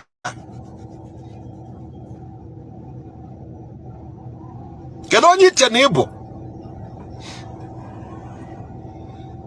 Onwe ife ego si unu tata mana unu amataro. Ebuchalu chief priest ka unu fụlụ ya. Eji adị atụ ị na-azụ ife cha ime. Nwere onye unu na-afụ ụzọ. Mgbe na-abịa. Ihe achọ aka ihe eji type ife ma mfụ. Sọsọ agbụrụ anyị bụ agbụrụ na-achọrọ ife ọ ya eme wee zọọ ọtọ ngwa ya. Nwoke kwa amụma nwoke adịrọzi. Bụ na days when men were men. Kekwanụ nwoke one ka anyị nwe. Personal gain. Personal ego one ka ị nwelu. Bụ na days when men were men. Nwoke kwa amụma na ọnwa ikono bụsị. Taa ịsọ. A na-ekwu okwu apụta. Ikwuo nwoke agwa gị ife eji abụ nwoke. Nwoke na ibiera bụ n'okwu ọnụ. Mana olugo anya mmiri ya agba ma onye ukwu ma onye nta. Nke bụ ọnwụ na-abịa o. Nke bụ ọnwụ na-abịa. One policy nke bụ agụụ na-abịa. Unu emecha nọ na-asị so na ekwucheri ekwu ome. Edere na pen kụọ ya kpam obido. A na-achụ na Lagos ozuro unu. Ihe niile unu nwere na Abuja ya anapụtasị unu ya. Ọtezi aka. Dee ya dee. Unu eji anya mmiri wee nata obodo a. Mba na-achọrọ ịmụ ala onwe ife. Igwe bụ ike osi na ntị osi ebe a pụọ. Abuja ka ọ na-elu now. Abuja ka ọ na-elu now. Abuja ka ọ na-elu. Dee ya ede na Abuja ka anyị na-eje. After Lagos anyị banye Abuja. Onye ọbụla ya ebe anya mmiri. Ihe eti anya m. Ihe eti anya m. Ma gị ma ego gị ọ ga-agbalị. Ije rush ya na-ego dollar. Apịa gị polisi dollar daa. 10 million awọrọ 5 million. A na-alụ ya alụ mana onwero nke ịma. Eye emeche gị n'owe na-ebe anya m.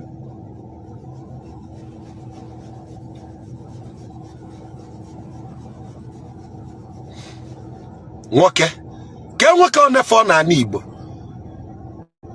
Kedu nwoke ọ na-efọlụ n'ala Igbo? How many men ka anyị nwere n'ala Igbo? A na-ekwu okwu nwoke ịpụta okwu nwoke. Nwoke ọ na-ekwu ka nwoke si akwụ n'ala Igbo. Kwa nwoke nke ụmụ anyị na-akpụtagharị. Nwoke na-ama na-eji ụrọ naanị ofu nwaanyị ọ na-anụ. A na-ekwu okwu nwoke ịpụta. Taa ịsọ. Ofu nwaanyị nụnwụrọ. A na-ekwu okwu nwoke ịmachapụta. Eye emesi unu aghọta ihe m na-ekwu. Eye emechi itinye anya m ọ repeat. Maka na ihe eti anya m. Anyị nwere ego na eke Anamdị. Obodo anyị ejikọ nni na Adani. Obodo anyị ejikọ nni na Ọmọbala na Oyi niile anyị akọnwu nni na Abịa na Imo. Anyị nwere ana anyị akọ nni anyị ada akọ nni. Iche na ịlụ hotel. One police anyị etikpocha hotel gị. Hotels ya aka. Lụba na ebe olili na nkwari. Etikwa n'uchu ife anyị eme ka obodo a dị mma. Ofu polisi etiri ihe niile. Edechegokwu ya akpachaghị ya akpa a na-echezi ka ọ pụta ife. Ịgbata ego jee lụba ụlọ ụka na village unu. Solomon jee lụba ụlọ ụka a na-akụrụ gị aka. Ndị ntorobịa tọgbọrọ na-achọ ọrụ ị na-alụ ụlọ ụka ka ị wee jee n'igwe. If you fele mai na susun je lubu n'ụka ịgbata ogo ịlụbu n'ụka rafu ebe ya alụlụ anyị ụka ịlụbu ọlụ ụmụazị ana n'iyi ne ka mkpụrụ mmiri na anụ ụmụaka m n'iyi boys enwezi aka ọlụ apụrụ ya wugwu enu apụrụ ya wugbada ana ị na-alụla anyị ụlọ lụkanala anyị ofu indọstrị ka anyị baa ụlọ ụmụazị ị na-ekele ego lụọlụ hụ obefa ya alụpụta ọlụ ị nwere the money mana ọ ka ndị ṅụọ ee nkata ya egbudo gị bụ onye aghụghọ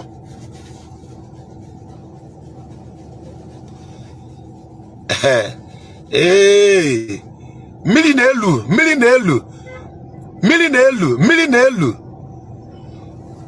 ee mmiri na-elu ana m eti mkpu research center ghọtara ihe na-eti mkpu ya site taa lụgharị ise Igbo kwesịrị ka a na-akọ nri ebe ọ dị enu Igbo kwesịrị ka a na-akọ nri osikapa ji ede nduko ojoko akịdị unu ọkpị achịcha ọra onugbu achala ọkazi ụgba ogiri akpụ jioko ukwu ụdala one dịzi n'ala Igbo ukwu ụdala one dịzi n'ala Igbo ukwu ọjị one dị n'ala Igbo Igbo na-egozi ọjị Igbo na-ata ọjị Igbo na-efe ọjị ukwu ọjị one kwụ n'ala Igbo anyị na-egozi ọjị 1000 oke ọkpa one dịzi n'ala Igbo ofu oke ọkpa 15,000 mmiri na-elu mana unu ada afụ ya ube ọfọlụ n'ala Igbo ube ọfọlụ arịra ụgbọgụrụ na anyụ ụzụza na ụda mmiri a na-eri ka ndụ wee dị mma ịgbatata obele ego sọ ụnụ oriri na nkwari ka ị na-alụ ụmụaka anyị na-etoite awọla akwụna maka gịnị sọ ụnụ oriri na nkwari ị nwetara obele ego emi Japan ịlụọ hotel Emeka Cambodia ịlụọ hotel agriculture bụ big business mana uche ga-erulie anya mmiri ga-agba anyị na nke ikpeazụ a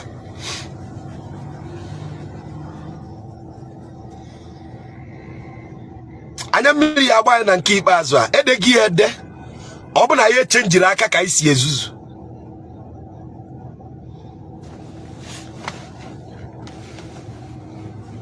hapụchakwa ndị social media wọrị ọnụkụ nji ekwu ama m unu echena unu maka nji nwee hope ihe asịkwa ee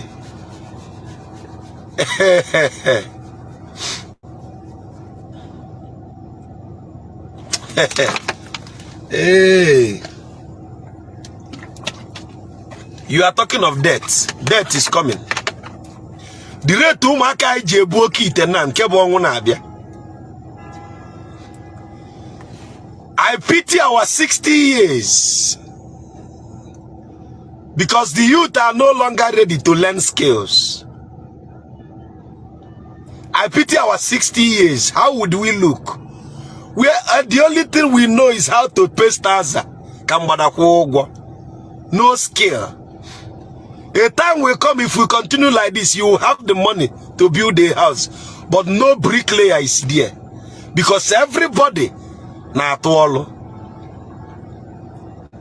Show me a nation that is doomed, and I will point to my nation. Peter Banego. Peter Bego. Man, 20 years, 30 years with your luxurious Jeep, it will break down. There will be no single mechanic to fix it. Why? the art mechanic adọmpụgo ọlụ ọ na-amụ bụrụ yahoo boy. Anya mmiri ya agba ọgba ọgbọ na-achị ihe efu n'anya. Anya mmiri ya agba ọgba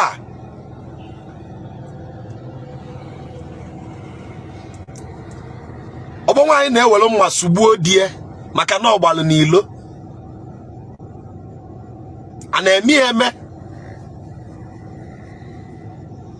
ọgbọ ya afọ ife dị egwu.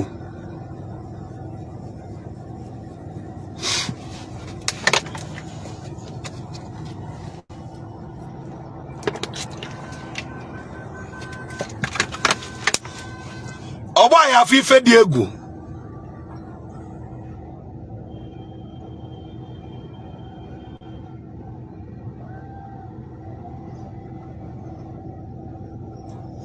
You may think you are comfortable. Your new slang is Japa. You are running to the white man's land. That is your greatest doom. I promise you, you will labor 60, 65 when your bone is weak. None of those children will remember you because their culture teaches them to be irresponsible.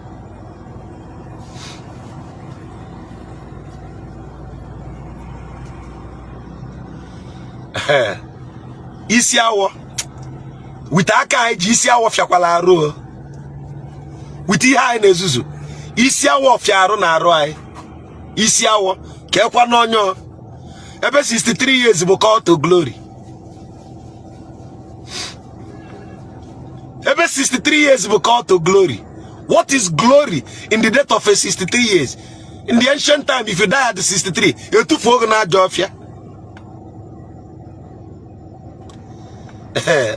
Nke bụ ọnwụ na-abịa ọnwụ anyị ejegide akwamozu na ana Igbo ike akwamozu agụ anyị butebe na ike mbute butebe na ọbara ọra na-apụ anwụrụ ị na-agwa ọbara ọra ọgwụ karịa ọgwụ ọbụla ọbara ọra nsogbu adịrọ anyị ejegide akwamozu na-asịzi ọgịnị na-eme na-echeki posta anyị na-afụ na-echeki posta ị na-afụ 25, 30, 31, 28.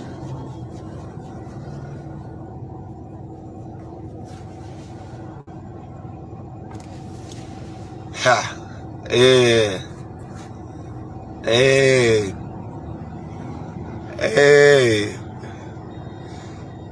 The doom is near. It's gonna be massive.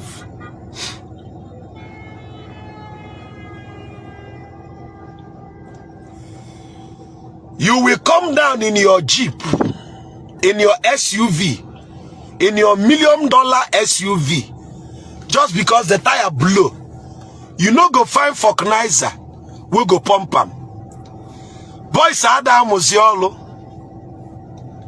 Boys na atuolo.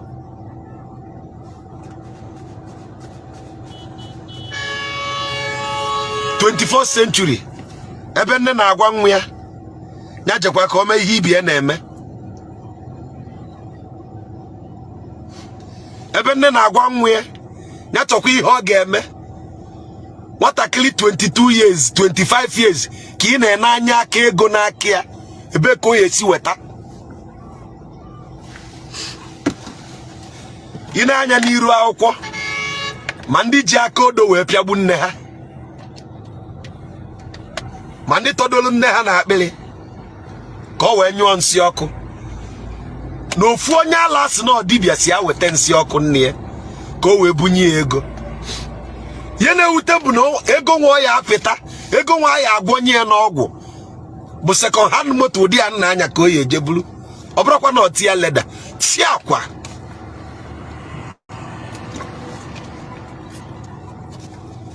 Ọ bụ na ego nwuru na-akpata bụ tia leda ka eji anya nsị no moto onye ọcha nyagide gị ike gụ ya ịpụta iwere ya na-emechisi m ntị.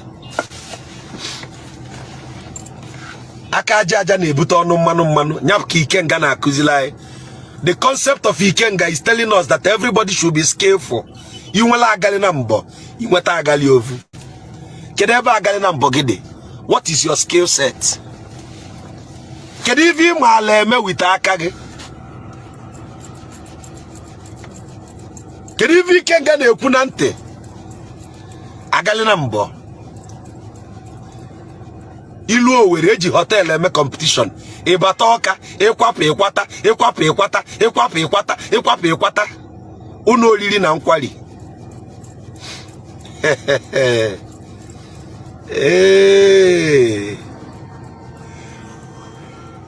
Ndị Igbo na-atụ inu sị na nwata kpata ego okenye ejegbu onwe ya n'ozi.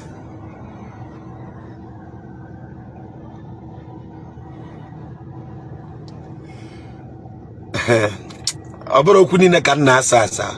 Mụ na ofe ka enwere okwu. O nwere ebe ihe elu ine nekata na asị onwe m okwu aka na ma eji n'alụ Meduguri.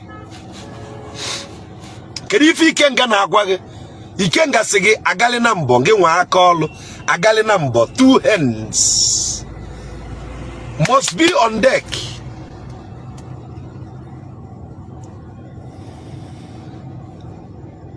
Ọ bụ igbu anyị ji eme guy, igbu ya ata nchala very soon. Jee jụọ ndị 50 years ka o si adị. Obele ugi igbu adịra ya.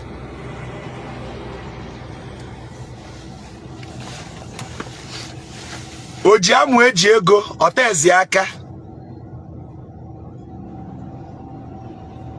I nwere ego. Enwere ozi nzili unu last year. I nwere ego. I nwere ego minis jelu nwa gị ụgwọ akwụkwọ ya jebe school. Ọ nọ Unilag.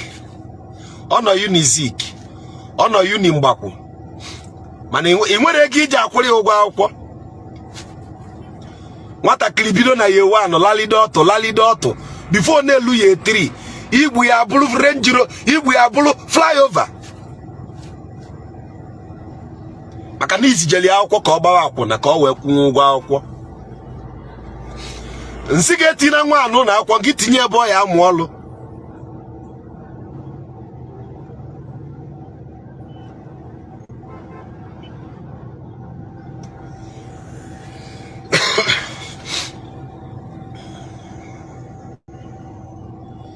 I nwere ego ihe ejesu ya na akwụ iti ya n'ụlọ akwụkwọ.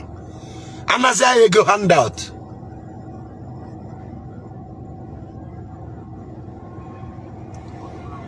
Aka ọlụ kakwa mma. Agali na mbọ ka ndị Igbo ji wee bụrụ ọka aka.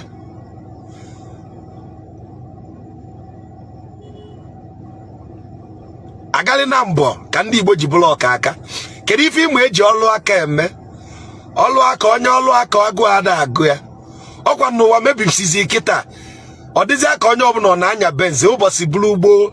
Ife eji ama nwoke bụ nwoke bụ kedu ọlụ aka ya. Okwu mmadụ ọ dịkwa n'ime ya. You want to already made man, ma nna gị nwere 1 naira. Ụtụrụ ya agbagbughị. Gị bụ nwa.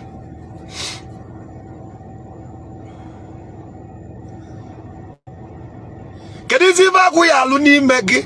Agwụ bụ agwụ. Ọ bịaghị na ọsị na mba ọ gwa gị ife aja eme. Ọkpọ m dibịa mkpọ ọnya ava. Ọsị m na ijite ọra bụ na iyi enwe echi.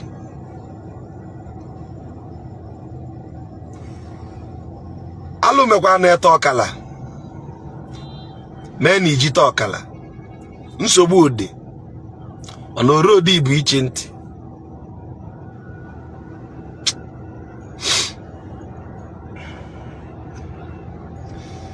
Nsogbu adịrọ. Nchịkọta okwu m.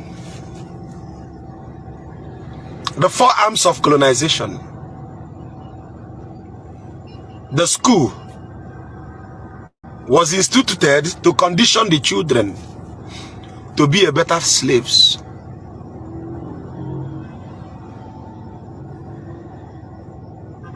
The church, the slave master's house, to condition the mothers.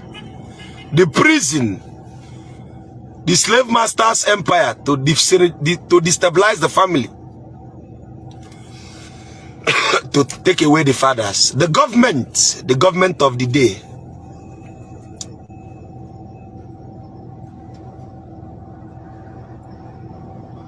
to destabilize the masses. When bank tell you deposit 100,000 and win 50 million, you are not asking yourself how.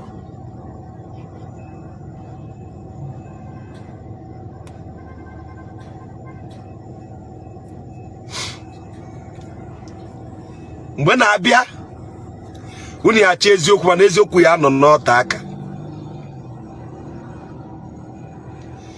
Ihe meji mechite okwu m bụ tata. Onye nwe ntị ya ka ọla ibie. Amara m onye yili unu ụjọ na ikwuo maka Nnamdi Kanu nwụrụ. Mana mma agwa unu tata. No mmadụ nwe ọgọdọ ewu na-ata. Solution.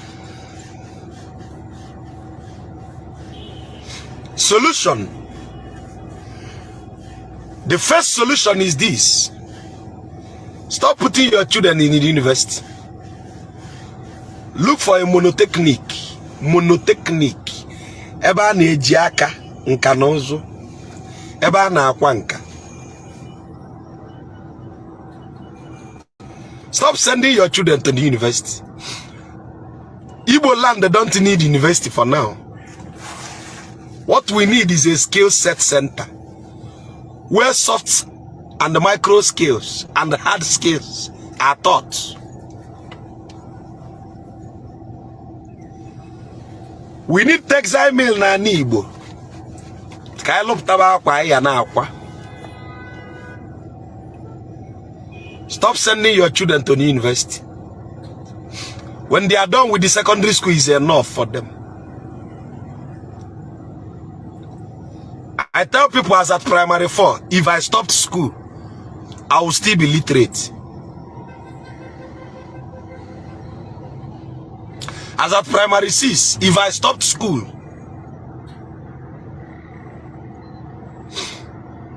we need technical colleges.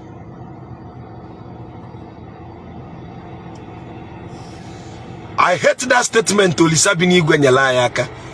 Olise nyego gi ihe niile need n'ụwa.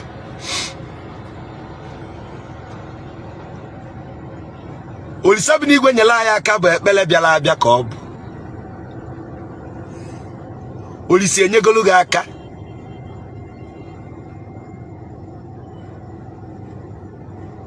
Ani Igbo, anyị nwere nkwarịkwakwa.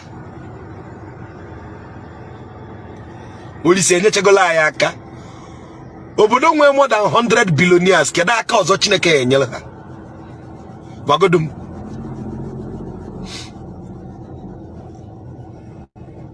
Obodo nwere up to 100 billionaires kedu aka ọzọ Chineke enyere ha.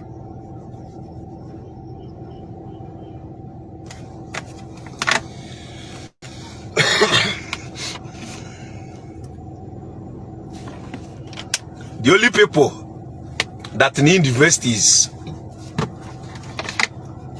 are special skill sets, surgeons, doctors. Those people that are engineers, they need practical skill sets. Go to China. The universities in China are few. Somebody in China should confirm.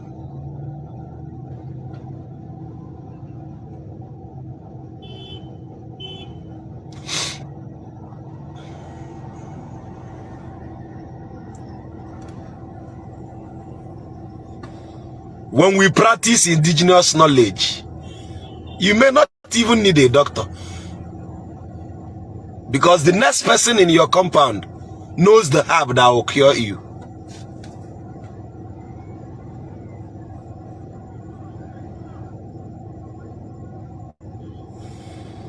To conclude, if we can abolish university madness, I'm at the junction of Ibarian campus, seeing our young girls parading like charlatans. Nwoke bia bulu ha o drop one. Neka ha iche ye kponye chikenu. Nwanne na atala afọ akwụrụ ụgwọ akwụkwọ. Ashawo kun na abịa agba ebe a na obara akwụkwọ kun na agụ. Kpọnụ m asị, ezuru m oke. Mana ifu eziokwu akwuo. Gone are the days virtue di n'ime. We've lost virtue. Amalebo si eri mperi ya do onwe odo. Ana ezozi oto ezo ụmụ abụọ na-agbazi ọtọ. Gịnị bụkwa na ọtọ?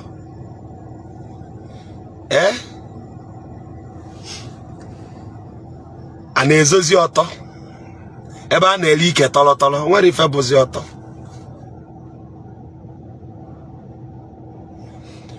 Ofe okwu ka mma atụpụrụ unu. Afụghị ife ka ubi ele ọba. Anyị afụghị ife ka ubi. Lekwa na ọba. Maka na mgbe na-abịa ebe ya atachapụ ya. Oluchi the Chris. At this point, this is where I will draw the carpet. At this point, this is where I will close. May your chi guide you. Onye simbulu ofu nwa na oya akwụ ụgwọ imekwalụ m transfer mbuchalụ nwa. Anya ala. Ka Chineke mee ka ife niile anyị bụ n'obi na-abụrụ njọpụtala anyị ife. Ekpele akịta bụ ekpele onye ụbịam. N'ife nkwu. Ka Chineke mee. Chineke emeche gị ihe niile ọ ga-eme na ndụ gị. N'ife nkwu. Chineke emechegola ife niile ọ ga-emela anyị. Obodo nwere more than 100 billionaires. Listen. Let me touch this point before I close. The slavery mentality is working on us till today. Listen. You see an Igbo man, an African man, be it Igbo, Yoruba, Ewe, Akan, or any part of the world, Zulu, Khoisan, struggling to buy a Gucci bag, a Gucci cloth, a Gucci trouser. The names sold to us, logos taken from our ancestors, is being sold back to us at an expensive price. We fell for the scam. They will pay our musicians, actresses and actors, these days celebrities, to flaunt those wares, to attract us, the gullible ones. You break your bank to buy the clothes. Gucci, Ferragamo, Louis Vuitton, Dolce & Gabbana. And you have the effrontery to be bragging with it. You are calling somebody no Neyaba made. Which one are you wearing? Slave mentality.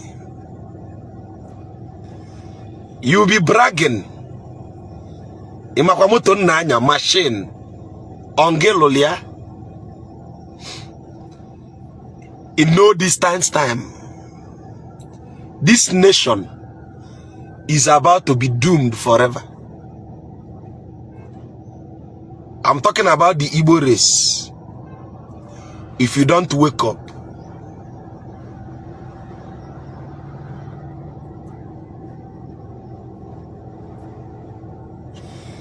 I told you something.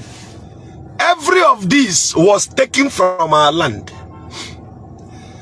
I told you people that the native southwestern Cameroonians and eastern Cameroonians, we are the ones that own this Versace logo. Louis Vuitton, indigenous to our people. All this Gucci, Prada, all this logo was taken from Africa. I think I've made a video about it. But you don't know. They stole it from you, made it a brand and brought it back to you. The sign of Louis Vuitton was our pendant on one of our deity, which they stole from us. Now let's see logo Louis Vuitton.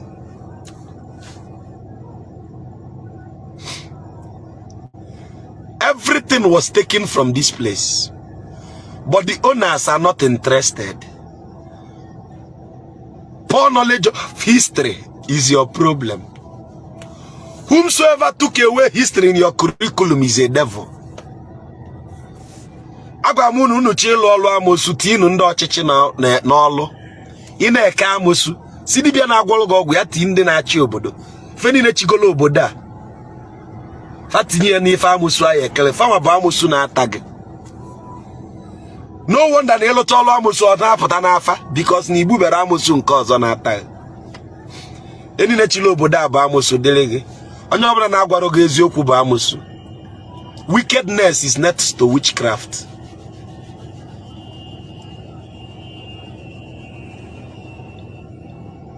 What am I trying to say?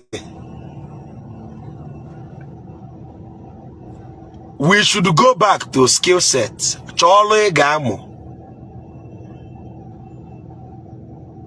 Cholo egamo. Cholo egamo. Cholo egamo. Such knowledge of oneself. Search for the knowledge of thyself. Else doom is coming.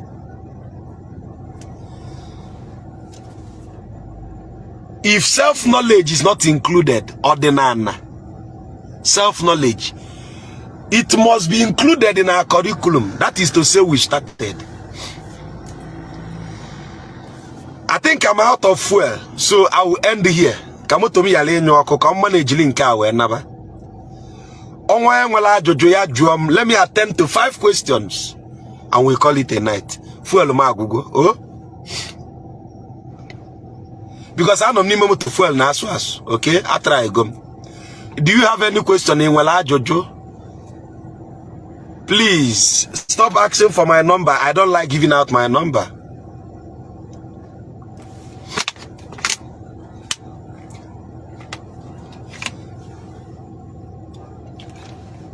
Kadang Wala Jojo kai we mechie.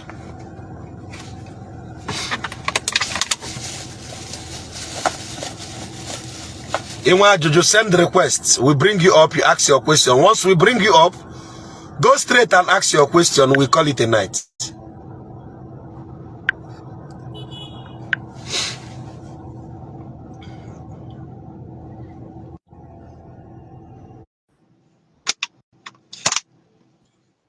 The raw materials are no longer available.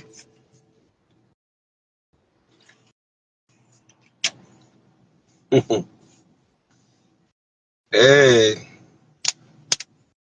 Please make sure the question you're asking me is with respect to the topic of the day. I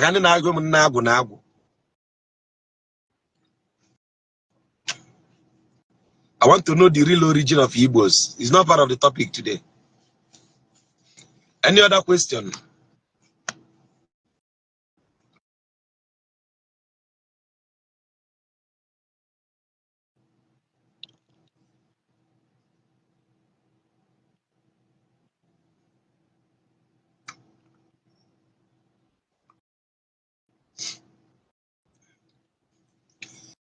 Any other question? Yadeba?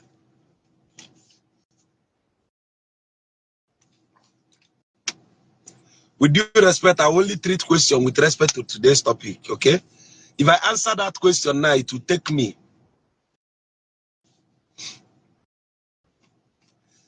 How do we draw the attention of our rich men in Igbo land to really look into agriculture?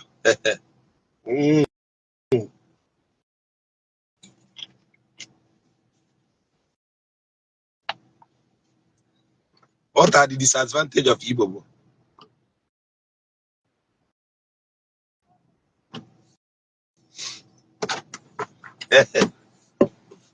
Or you think Louis Vuitton will accept that they took the logo from us? It's a big lie.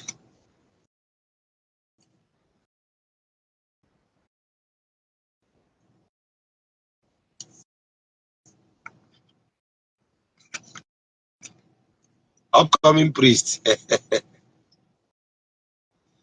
Okay, it seems we don't have any question. This video, let me say something. I'm begging once I close this live stream, go and save this video. I may not have the power to save it, but I'm betting you this video will not last. They will take it down. Try and save this video. Download the link and save it before 1 hour pass. We might wake up tomorrow, we not see this video. Okay? Chukwi Joma, is the question for me?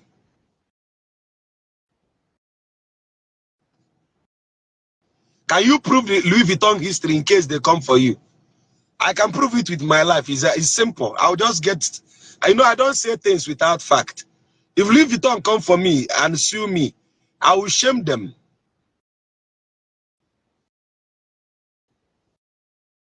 Kedifa Game to counter these slavery tools working against us. We built a social media platform. I told you people we are on the final phase before I will announce it. I say it. Mazidibia, the team I work with, we built something better than this. And I'm telling you that this thing will take over if we give it the right support. Something better than Iru. Okay?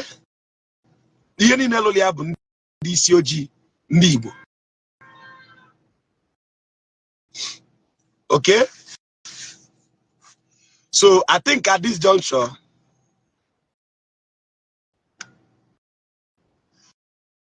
somebody asked me, what are you bringing to the table in your own field of specialty or area of study? Because we need to start from our areas of specialty to make society change and show examples.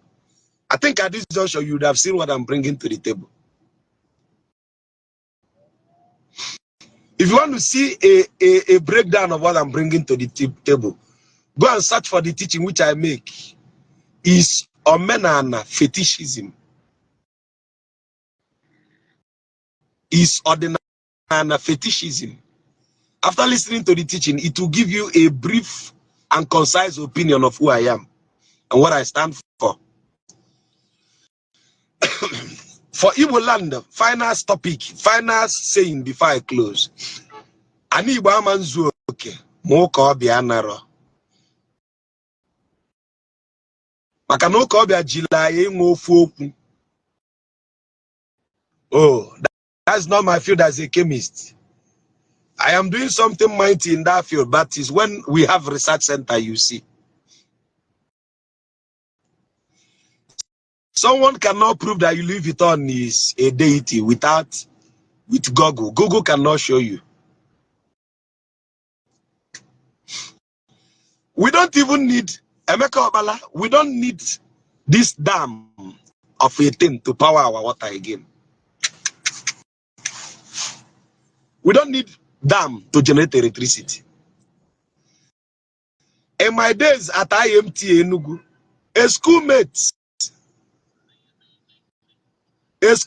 of mine did something that traps energy from thunder spark. Something synonymous to nuclear fission. Okay? Are you familiar with the word half-life? Half-life of a radioactive element. This guy can trap. In fact, things do. Browse of I think he's a Tanzanian guy, if I'm not wrong. Somebody called the Chikumbuso, the one that powers electricity using radio wave.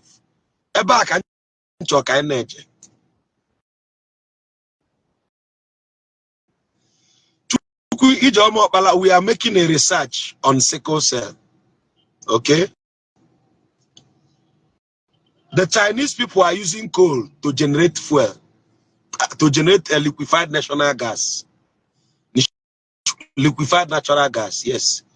Chinese people, they built a catalytic chamber that converts charcoal to fuel. We have enough sugarcane in Igbo land. We have crude.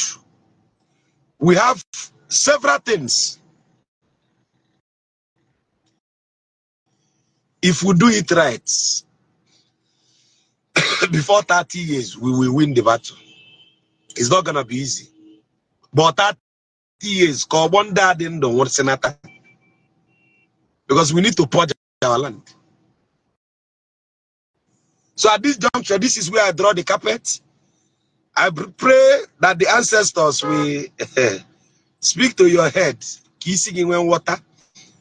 The job of emancipation is not easy.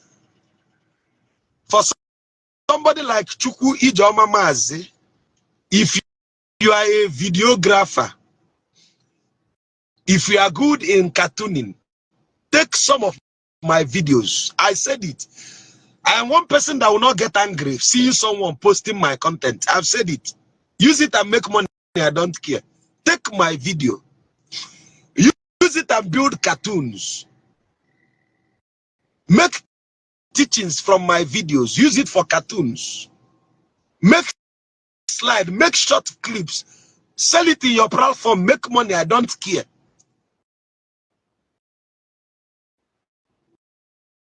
Okay?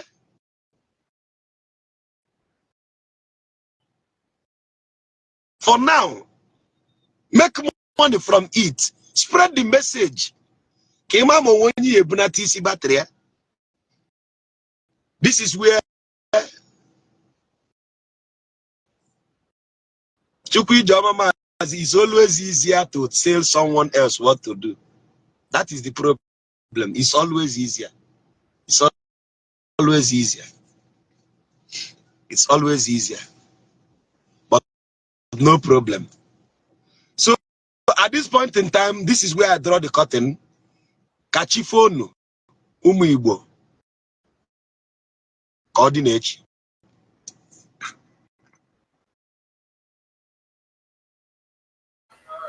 That's not nice. Oh, I'm sorry. How about a massage? Okay.